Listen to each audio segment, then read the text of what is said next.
당일 여행지로 유명한 곳. 그런데 이 마을에서 두려움에 떨고 있다는 한 주민을 만날 수 있었다.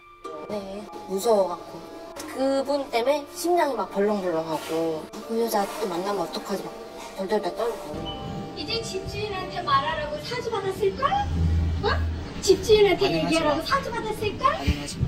원하지 그 스토리. 우리가 처음에 뭐 줬다고 그래? 사주 받고 타이밍 맞춰서 나타나.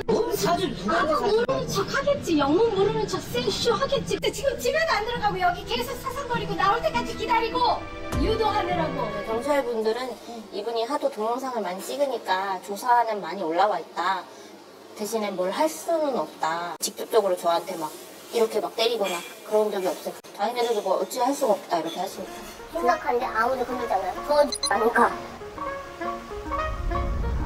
차를 세워가지고 막 동영상 찍으면서 뭐라고 하는 것도 봤고. 이웃 주민 5명을 숨지게 하고 15명을 다치게 한 피의자. 3살 난 아들을 옆에 태우고 고속도로에서 역주행을 하다 동네 주민들은 최근에 벌어졌던 끔찍한 사건들이 떠오른다며 불안감을 드러냈다. 어디서 따라붙어 따라붙기는. 어디서 따라붙어 따라붙기는. 제가 어디서 시끄러. 없다고 하겠지, 없다고 하겠지, 그런 적 없다고 하겠지. 화부터 내는 그녀에게 재빨리 신분을 밝혔다. 방송국에서까지 나오셨어? 이것들이 아주 작당을 했네. 같이 얘기할 거니까 기다려. 알았어? 연락 주세요. 기다릴게요. 기다려. 우리를 만나주겠다며 그녀로부터 연락이 왔다. 선생님! 50대 지윤이라고 자신을 소개한 그녀는 나이에 비해 상당한 동안의 모습이었다. 10년도에 유학을 갔어요. 국문학을 했고 나는. 프랑스에서 박사과정까지 공부했어요. 불어를 잘하고 발음도 좋고 막 이러니까 똑똑하다, 공부 잘한다 이렇게 이제 파리에 소문이 나 있었어요. 프랑스 유학 시절 나탈리로 불리며 촉망받는 유학생이었다는 그녀.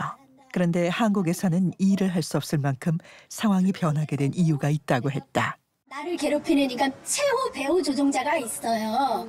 그 인간들이 다 알고 사람들을 다 시켜서 하신들을 시켜서 내 사생활을 모두 일일이 캐고 동네 사람들을 매수해가지고 일부러 시비를 붙여요. 저 사람들 지금 망보러 다니는 거예요. 알아요. 나는 딱 보면 알아요. 인터뷰를 하는 중간에도 계속 경계를 하며 지나가는 사람들을 하수인으로 지목하는 윤희 씨. 다음 날 윤희 씨가 거주하고 있다는 빌라를 찾아갔다. 어디선가 끌고 들어온 짐들은 공용 공간인 복도와 계단에 쌓아두고 있다는 거다. 빌라 계단 층층마다 쌓인 박스와 캐리어가 모두 윤희 씨 짐이라고 했다. 게다가 빌라 주민들이 모두 드나드는 옥상까지 그녀의 짐들이 점령한 상황. 자, 주민들은 수차례 지역 주민센터에 민원도 넣었다고 한다. 그래서 이미 주인하고 다 얘기가 다 돼 있고 지금 키워가고 있는 중이다. 그러니까 별 문제 없다. 결국에는 아무 소득도 없이 그냥 나왔던 부분이죠. 주인의 말은 달랐다. 쌓아놓은 짐 문제는 해결된 적이 없을 뿐만 아니라 더 큰 문제가 있다는 것이다. 3년 전부터 월세가 밀리기 시작했다고 한다. 그동안에 못 살겠다고 벌써 나간 사람이 한 서너 사람도 더 되니까 도저히 이거 안 되겠더라고. 그래서 그럼 우리가 이거 모든 거 다 포기할 테니까 자기 보증금 들어온 거 200 주고 그다음에 이사비도 줄 테니까 일단 나가라. 법원 판결에도 아직 집을 떠나지 않은 윤희 씨. 하지만 그녀 때문에 못 살겠다며 이사를 간 집이 같은 층에만 벌써 3집이라고 한다. 다시 그녀를 찾은 날.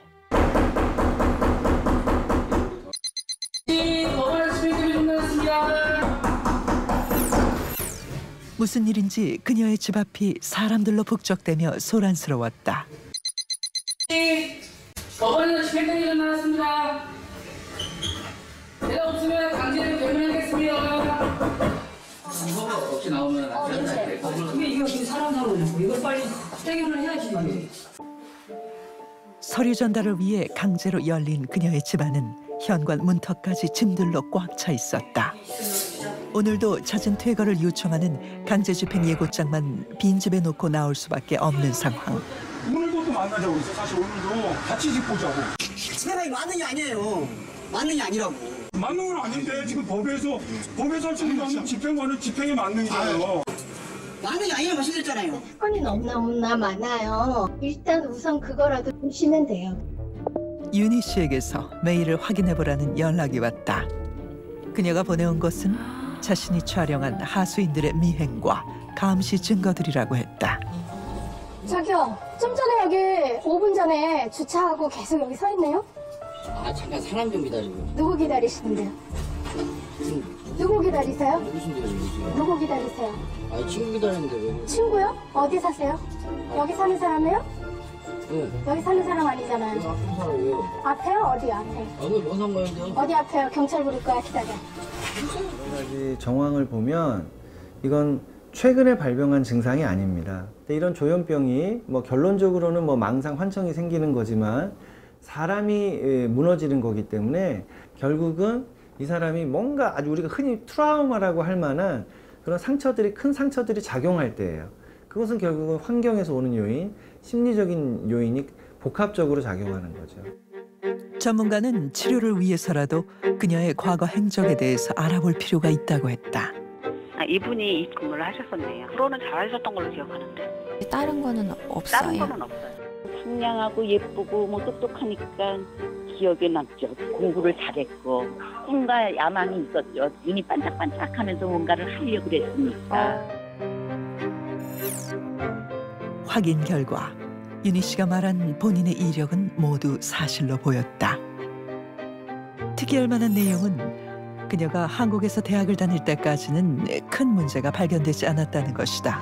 수소문 끝에 윤희 씨와 같은 교회를 다녔다는 최현숙 씨를 만날 수 있었다. 윤희 씨가 배우자로 언급하는 정여인도 같은 교회를 다녔다고 확인해준 최 씨는 나탈리가 변하기 시작한 시기를 기억하고 있었다. 짝사랑이 시작된 것 같아요.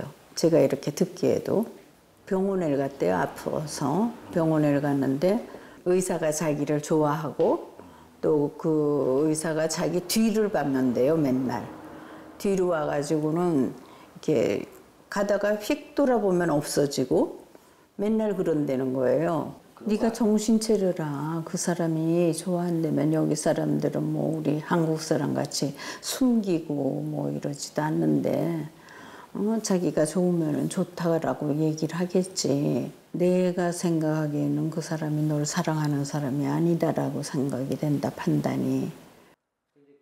짝사랑이 점차 스토킹으로 변하고 그게 문제가 되면서 프랑스까지 떠나게 됐다는 윤희 씨. 의사가 자꾸 괴롭히니까 신고를 했나 봐요. 수갑 채워가지고 대사관에서 추방하는 저거를 서류를 다 해서 해줬나 봐요. 그래서 오빠가 와서 데려갔다는 소리를 들었고. 그 당시에 같은 교회에 조금 다니셨다는 그거에는 연결이 없는 거죠? 예, 없어요. 나탈리로 불렸던 30여 년 전부터 시작된 것으로 보이는 윤희 씨의 증상. 짝사랑의 실패로 인한 트라우마 탓인 걸까? 망상의 세계는 오랜 세월 거치며 견고해졌고 그녀는 여전히 자신을 짝사랑하던 의사의 지시를 받은 정여인이 자신을 괴롭힌다고 생각하고 있는 것이다. 우리가 만난 조현병 환자들은 자신들은 괴물이 아니라고 말한다. 저는 조현병 당사자고요. 발병한 지는 20년 됐습니다. 20년 동안 12번의 이태원을 했고 그중에 8번은 폐쇄정신병원에 강제 입원의 경험이 있거든요. 이렇게 환각을 겪었을 때 제가 제일 무서웠던 건 뭐였냐면 그림자였어요. 그림자가 살아있는 거야. 눈이 보고 있는 그러한 느낌을 항상 가지고 있었거든요. 근데 벽에 소리가 나는 거야. 틱틱틱틱틱틱. 그 소리가 의문이 드는 거예요. 윗집이다. 윗집에서 날 감시하고 있구나. 아프기 전 애니메이션 제작 일을 했던 정아 씨를 가장 힘들게 했던 조현병 증상은 바로 환청이었다. 조현병 환자들은 대부분 착해요. 마음이 너무 여리고 스트레스를 견디지 못해서 이 병이 발병하는 경우가 대부분이거든요. 근데 아주 극소수 뭐 1, 2%, 많아야 3% 정도 되는 분들은 근데 이제 피해 망상이 아주 극대화되는 경우가 있어요. 근데 주변에서 자꾸 나를 감시하고 해코지하고 죽이려고 덤빈다고 생각을 하면 코너에 몰리면 쥐도 고양이를 문다고 그런 상태가 될 수가 있거든요. 그럴 때 이분들이 증상의 결과지만 자기 방어 차원에서 극단적인 선택을 하는 거죠. 아주 소수입니다. 양쪽 마음 두 가지예요. 저도 혹시나 해서 다칠까 하는 그 있잖아. 갑자기 감정이 폭발하거나 이런 경우도 있으니까. 하나는 안 됐고 안타깝고 살아갈 수 있게끔 해줬으면 좋겠는데 그게 있어요. 두 가지만 있어요. 안타까운 건 본인 입장에서 느끼는 세상은 너무 위협적이고 너무 본인을 힘들게 하고 환자가 증상이 압도돼서 완전히 지배를 당하는 상태에서 내가 병이라고 생각을 안 해요. 그냥 이거는 정상이다. 내가 지금 처해 있는 상황은 진짜 이렇다 이렇게 주장하거든요. 근데 내가 병이라고 인정을 안 하는데 어떻게 입원에 동의하겠어요? 현 정신건강복지법에 보면 그녀에게 입원이 필요할 경우 가능한 방법은 자의 입원과 비자의 입원이 있다. 하지만 그녀는 자신의 상태를 인정하지 않기에 스스로 입원을 결정하는 자의 입원은 불가능한 상황. 그렇다면 다음으로 가족이 나서는 보호 입원과 지자체가 보호자가 되는 행정 입원, 그리고 경찰의 요청으로 가능한 응급 입원이 있다. 일반적으로 가족이 있다면 먼저 시도해 볼 수 있는 것이 보호 입원이다. 형제분들하고는 이제 아무래도 그게 있어요. 같은 형제라고 하더라도 내가 이렇게 되니까 괜히 나는 또 나대로 주눅이 들고. 그렇다면 이웃들의 신고를 자주 받아온 경찰이 할 수 있는 방법은 없을까? 현장에서 우리가 신고 들어왔을 때 자해를 했다든가 누구한테 유해를 가해서 뭐 좀 폭력성이 있다든가 의사의 그 동의를 받아서 경찰관에 즉시 입원을 시킬 수 있죠. 그런데 이분은 뭐 그런 게 없으니까. 그렇다면 연락이 끊긴 가족을 찾아 보호 입원을 하는 것이 마지막 방법. 연락을 원하지 않는다. 아, 그래요? 네, 그래서 연락하지 마라. 외에는 말하고 싶지 않다고. 조현병 환자가 가족이 있다고 해서 쉽게 입원을 할 수 있는 것도 아니다. 내가 러시아랑 뭘 짰냐? 그런 게 있대요. 무조건 의심이에요. 그냥 다 의심해요. 저는 죽인다고 그러죠. 왜 그런 지경까지 가는지 모르겠는데 내가 널 죽인다고. 안녕하세요. 저희 SBS에서 나왔거든요. 나를 보고 싶어하는 사람들이 많이 있더라고. 제작진임을 밝히자 마치 방문을 예상한 듯 남동생은 담담하게 우리를 맞아주었다. 하나님은 진짜 계신가? 아, 그게 최대 궁금할 거야. 아마. 알지? 오늘 제가 아주 전 세계에다 이 이름 알려드릴게 내가. 선심 쓰듯 어딘가에 이름을 써준다는 남동생. 아니면은 적어보세요. 내가 우리가 처리할 테니까. 그럼 처벌을 해야지 우리가. 대화 내용을 짐작해 볼 때 남동생의 이름을 쓴다는 노트는 때론 싫어하는 사람을 제거하는 데스노트이자 때론 소원을 이뤄주는 지니의 요술램프 같은 존재인 듯 보였다. 혹시 아드님 좀 요새 이상한 말 많이 하고 그러지 않아요? 말은 별로 아프고 그런 거 몰라요. 먹는 거 잘 먹고. 그게는 걱정한데. 더 심해지면 또 다른 행동들이 나와요. 그 병이 그래요. 그 병이 병이라고 생각 안 하고 어머님은 뭐라고 생각하세요? 아들을 환자로 만들고 싶지 않은 부모의 마음 앞에선 오랜 설득과 설명도 소용이 없어 보였다. 최근 일어났던 끔찍한 사건은 현행 정신건강복지법의 빈틈을 총체적으로 보여준 사건이었다. 제대로 된 보호와 치료의 손길이 닿지 않는 조현병 환자. 환자를 곁에 두고 불안에 떠는 가족과 이웃들. 뉴질랜드에서는 지역사회에서 이 중증 정신 질환이 있는 걸로 의심이 된다고 할 때 가족뿐이 아니라 시민 누구나가 신청을 할 수 있습니다. 위원회에서 본인에게 통보합니다. 한번 오셔서 상담을 받아보시라고. 중증 정신 질환이 맞다고 판단이 되면 스스로 치료받을 걸 권고합니다.